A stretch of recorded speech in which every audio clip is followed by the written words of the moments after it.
There's a valley in Monterey County where even shutting off every single irrigation pump wouldn't be enough to stop what's coming.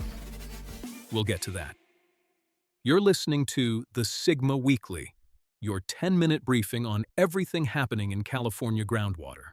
Brought to you by waterone.ai. I'm your AI host. Let's get into it. We covered 23 board meetings this week, and one theme dominated all of them. March 2026 just broke California.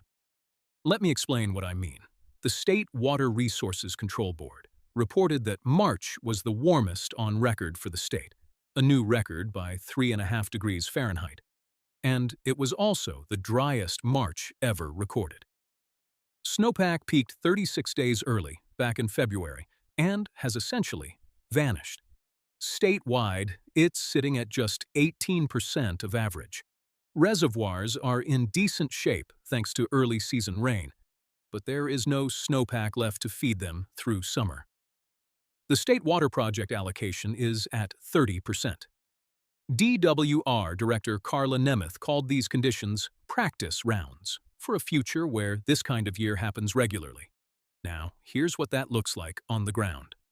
Fresno Irrigation District recorded 0 precipitation in March, the first time that's happened in 104 years on their index chart.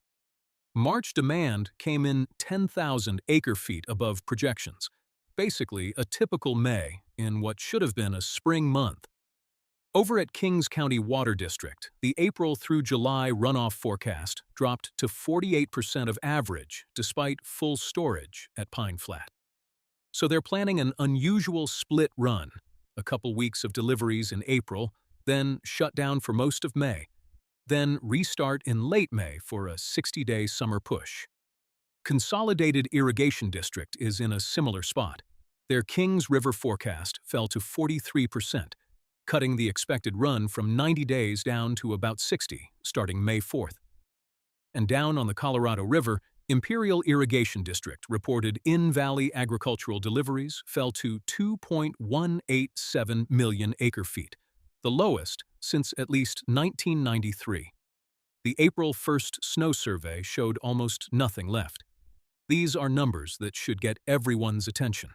Next up, a tale of two paths at the State Water Board. The board unanimously returned the 760,000-acre Delta-Mendota subbasin to DWR oversight this week. 23 GSAs consolidated into a single groundwater sustainability plan, and the board rewarded that coordination by concluding probation wasn't warranted. That's a big win. Meanwhile, things look very different in the Tule and Tulare Lake subbasins. They remain on probation. Pixley GSA staff estimates about $2.3 million in potential fees for Pixley alone. That's $20 per acre-foot on roughly 118,000 acre-feet of extractions. Scale that up, and the full Tule subbasin could face approximately $12 million in combined charges. The hearing on exclusion requests is April 21st, and state staff has already recommended denying all 8 GSA requests. In response, Pixley and Tri-County Water Authority both voted to join an effort to consolidate the subbasin's roughly 13 GSAs into a single GSP, modeled after the consolidation approaches that worked in Kern County and in Delta-Mendota. If the state board just rewarded Delta-Mendota for getting its act together, Tule is betting the same playbook can change its trajectory too. Now this one's interesting. The Salinas Valley Basin GSA presented updated seawater intrusion modeling this week, and the results are sobering. Their updated model, called SWIM version 3, tested 5 different scenarios, including one where all agricultural pumping across the entire valley is eliminated. Even in that extreme scenario, the saltwater front still fails to meet minimum thresholds by 2040. An economic analysis estimated that illustrative pumping cuts could reduce irrigated acreage by 11 to 17% and gross farm revenue by 10 to 13.5% across Monterey County. And the baseline projection, the one where nothing changes, shows the saltwater front reaching the city of Salinas by around 2060. The takeaway from staff is clear. Demand management alone cannot solve this. Projects are essential. Here's the thing, it's also fee season across the valley. Semitropic Water Storage District finalized civil penalties of up to $500 per acre-foot for landowners who exceeded their 2025 water budgets. Miss the 45-day payment window, and there's an additional $1,000 delinquency penalty. Last year's cycle generated about $1.7 million in initial charges. Merced Subbasin GSA adopted an engineer's report establishing a maximum annual charge of $15.11 per acre across roughly 186,000 acres. That goes to a Prop 218 public hearing on June 15th. Written objections are due June 1st. And McMullin Area GSA launched a Prop 218 election for a $32.85 per acre assessment to fund a roughly $22 million flood capture expansion. Ballots mail by April 17th, with a public hearing on June 3rd. Now let's move to the trends we're seeing across the valley this week. First, the March heat didn't just melt snowpack. It sent water demand surging far above normal. Delano Early Mart Irrigation District delivered about 7,100 acre-feet in March, roughly 200% of a typical March. Fresno ID saw demand come in 10,000 acre-feet higher than projected, comparable to what they'd normally see in May. And Semitropic reported over 22,000 acre-feet in March deliveries, driven by the warmest March on record in their area. Multiple districts across the valley saw the same pattern. Heat pulled demand forward by weeks, straining delivery systems before the irrigation season had officially begun. Second trend, the state's GEARS reporting portal is causing serious headaches.